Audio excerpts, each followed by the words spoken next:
Supreme ബ്ലോഗ്സിലേക്ക് സ്വാഗതം. അപ്പോൾ ഇന്ന് നമ്മൾ കുറച്ച് മഞ്ഞപ്പൊടി എടുത്തിട്ടുണ്ട്. ഇതാണ്ട കണ്ടോ, മഞ്ഞപ്പൊടി എന്ന് പറയുന്നത് ചോളപ്പൊടിയാണ്. നിങ്ങളുടെ നാട്ടിലൊക്കെ എന്താ പറയുന്നത് അറിയത്തില്ല. പണ്ട് കാലത്തൊക്കെ നമ്മൾ സ്കൂളിലൊക്കെ ആയിരുന്നപ്പം ഉണ്ടാക്കി കഴിക്കുന്ന ഒരു സാധനമാണ് ചോളപ്പൊടി. ഇപ്പം നമുക്ക് ആ ചോളപ്പൊടി വെച്ച് നമുക്കിന്ന് ഒരു ഉപ്പുമാവ് ഉണ്ടാക്കാം. അപ്പം അതിനായിട്ട് ഞാൻ സവാള എടുത്തിട്ടുണ്ട്, പച്ചമുളക് എടുത്തിട്ടുണ്ട്. അപ്പോൾ സവാളയൊക്കെ ഒന്ന് ചെറുതായിട്ട് പൊടിയായിട്ട് അരിയണം കേട്ടോ, എന്തായാലും അതിൻ്റെ ടേസ്റ്റ് വരത്തുള്ളൂ. വലുതായിട്ട് കിടന്നാൽ അത് അതിൻ്റെ അത്രയും ടേസ്റ്റ് വരത്തില്ല. അപ്പോൾ പൊടിയായിട്ട് അരിഞ്ഞ് നമുക്ക് അന്ന് പണ്ട് മഞ്ഞപ്പൊടിയൊക്കെ ആയിട്ടായിരുന്നു കിട്ടുന്നത്. പക്ഷേ ഇപ്പം നമ്മൾ അത് ഒരു ഉപ്പുമാവ് ടൈപ്പായിട്ട് ഉണ്ടാക്കാനാണ് ചോളപ്പൊടി എടുത്തേക്കുന്നത്. അപ്പോൾ ഞാൻ ആ സവാളയൊക്കെ ചെറുതായിട്ട് അരിഞ്ഞ് ഞാൻ അതൊരു പാത്രത്തിലോട്ട് മാറ്റുന്നുണ്ട്, ഒരു ബൗളിലോട്ട് മാറ്റുന്നുണ്ട്. ഇനി നമുക്ക് ആ പച്ചമുളക് അതുപോലെ തന്നെ ചെറുതായിട്ട് അരിയാം.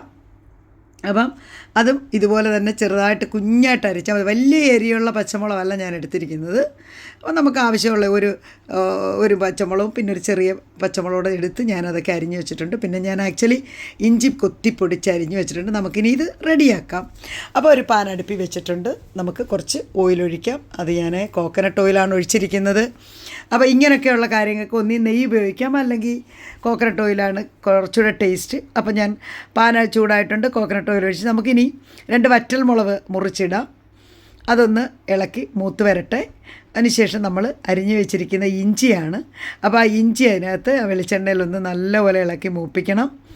അപ്പോൾ ആ ഇഞ്ചിയൊക്കെ ഒന്ന് ശരിയായി വരുമ്പോഴത്തേക്ക് വേണം നമ്മൾ അരിഞ്ഞു വെച്ചിരിക്കുന്ന പൊടിയായി അരിഞ്ഞു വെച്ചിരിക്കുന്ന സവാള ചേർക്കാൻ.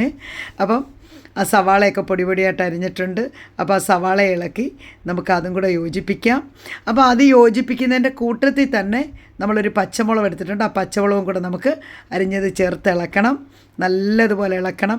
കാരണം അത് അപ്പോഴത്തേക്ക് ഞാൻ ഇപ്പുറത്തെ ഒരു പാത്രത്തിൽ ഒരു പാനിൽ വെള്ളം ചൂടാക്കാൻ വെച്ചിട്ടുണ്ട്. കാരണം ചൂട് വെള്ളം ഒഴിച്ചിട്ടാണ് നമ്മൾ ഇതിനകത്തോട്ട് ഇത് തയ്യാറാക്കി വരുന്നത്. അപ്പോൾ ഇതൊക്കെ നല്ലപോലെ ഒന്ന് മൂത്ത് ഒന്ന് ചുമപ്പ് ആ പച്ചമണമൊക്കെ ഒന്ന് മാറി ഒന്ന് വരുമ്പോഴത്തേക്ക് നമ്മൾ കുറച്ച് കരിയാപ്പലയൂടെ ചേർക്കാം. അപ്പോൾ ഈ കരിയാപ്പലയുടെ മണവും എല്ലാം കൂടെ ഒന്ന് മിക്സാക്കി ഒന്ന് ആ സവാളയും പച്ചമുളകും ഇഞ്ചി എല്ലാം ഒന്ന് മൂത്ത് വരുമ്പോഴത്തേക്ക് നമുക്ക് ഇതിനകത്ത് നമ്മൾ വെള്ളം തിളപ്പിക്കാൻ വെച്ചിട്ടുണ്ടായിരുന്നു. അപ്പോൾ ആ ചൂടുവെള്ളം വേണം നമുക്കിതിനെ തയ്യാറാക്കാൻ. പിന്നെ നമുക്കത് ഒഴിക്കാം. കുറച്ച് ആവശ്യത്തിനുള്ള, നമ്മൾ കുറച്ച് പൊടിയേ എടുത്തിട്ടുള്ളൂ. അപ്പോൾ അത് ആവശ്യത്തിനുള്ള തയ്യാറാക്കാൻ ഞാൻ ഇതിനകത്തോട്ട് തന്നെ ചൂടുവെള്ളം ഒഴിക്കുകയാണ്. ഇനി നമുക്ക് ഉപ്പിട്ടിട്ടില്ല, നമുക്കിനി ഉപ്പിടണം. അപ്പോൾ ആ വെള്ളമൊക്കെ തിളച്ച് വരുന്നുണ്ട്. അപ്പോൾ നമുക്ക് കുറച്ച് ഉപ്പിട്ട് നമുക്ക് നല്ലപോലെ ഒന്ന് ഇളക്കിയിട്ട് നമുക്ക് തേങ്ങ ചേർക്കാനുണ്ട്. അപ്പം നമ്മൾ അതിനകത്തോട്ട് നമുക്കിനി പൊടി ചേർക്കാം. പൊടിയും ചേർത്ത് നല്ലപോലെ അത് മിക്സാക്കണം. നമ്മൾ കുറച്ച് പൊടിയേ എടുത്ത് വെച്ചിട്ടുള്ളൂ. ഇതൊക്കെ പിള്ളേർക്കൊക്കെ ഏറ്റവും ഇഷ്ടപ്പെടുന്നൊരു സാധനമാണ്. കാരണം എപ്പോഴും നമ്മൾ റവയും അങ്ങനെയൊക്കെ അല്ലേ ഉണ്ടാക്കുന്നത്. അപ്പോൾ ഈ മഞ്ഞൾപ്പൊടി, അതായത് ചോളപ്പൊടി വെച്ച് ഉപ്പുമാവൊക്കെ ഉണ്ടാക്കുക എന്ന് പറയുന്നത് ഏറ്റവും രുചികരമാണ് കേട്ടോ. ഇത് റാഗിപ്പൊടിയും കൂടെ മിക്സ് ചെയ്ത് ഉണ്ടാക്കാം, പുട്ടുണ്ടാക്കാം. പക്ഷേ ഇപ്പം ഞാൻ അത് ഉപ്പുമാവായിട്ട് നമുക്ക് ഇതിനകത്ത് വേണമെങ്കിൽ ക്യാരറ്റ് ഉണ്ടെങ്കിൽ ചേർക്കാം. ഇപ്പം ഞാൻ കുറച്ച് തേങ്ങ തിരികെ വെച്ചിട്ടുണ്ടായിരുന്നു. അപ്പം ആ തേങ്ങയും കൂടെ നമ്മളൊരു കപ്പ് തേങ്ങയും കൂടെ ചേർത്തിട്ടുണ്ട്. ഇനി മൊത്തത്തിൽ നമുക്കൊന്ന് മിക്സാക്കി, എനിക്കൊന്ന് വെള്ളം കുറവാണ്, അപ്പം ലേശം വെള്ളം കൂടെ നമുക്കതിനകത്ത് കുടഞ്ഞിട്ട്, തിളച്ച വെള്ളം ഇരിപ്പുണ്ടായിരുന്നില്ല, ആവശ്യത്തിനൊന്ന് കുടഞ്ഞിട്ട് ഇനി നമുക്ക് അടച്ച് വെച്ച് ഇത് നല്ലപോലെ ഇളക്കി മിക്സാക്കിയിട്ട് അടച്ച് വെച്ച് വേവിക്കണം. അതിനുശേഷം നമുക്ക് സെർവ് ചെയ്യാം.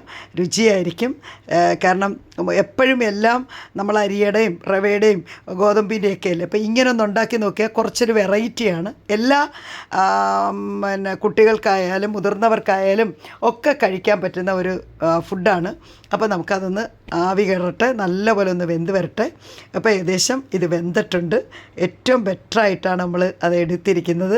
ഇനി ഇതിൻ്റെ കൂടെ ഒരു പഴകൂടെ ചേർത്ത് കഴിച്ചാൽ ഏറ്റവും രുചിയാണ്. നിങ്ങളൊക്കെ ഒന്ന് ചെയ്ത് നോക്കണം. അപ്പോൾ നമുക്കിനി നല്ലപോലെ ഇളക്കി യോജിച്ച് നല്ല ഉപ്പുമാവായിട്ടുണ്ട്. അപ്പോൾ നമുക്കിത് സെർവ് ചെയ്യാം.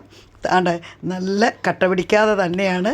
അപ്പോൾ രുചികരമാണ്. നമുക്കൊരു പഴമായിട്ടൊക്കെ ചേർത്ത് കഴിക്കുക എന്ന് പറയുന്നത് ഏറ്റവും ടേസ്റ്റാണ്. അപ്പോൾ നിങ്ങളൊക്കെ ചെയ്തു വെക്കണം. നമ്മുടെ ചാനൽ ആദ്യമായിട്ടാണ് കാണുന്നെങ്കിൽ സബ്സ്ക്രൈബ് ചെയ്യാൻ മറക്കരുത്, കമൻറ്റ് അറിയിക്കണം. ഓക്കെ, താങ്ക്സ് എല്ലാവർക്കും. ഇനി വേറൊരു വീഡിയോ ആയിട്ട് കാണാം. ഓക്കെ.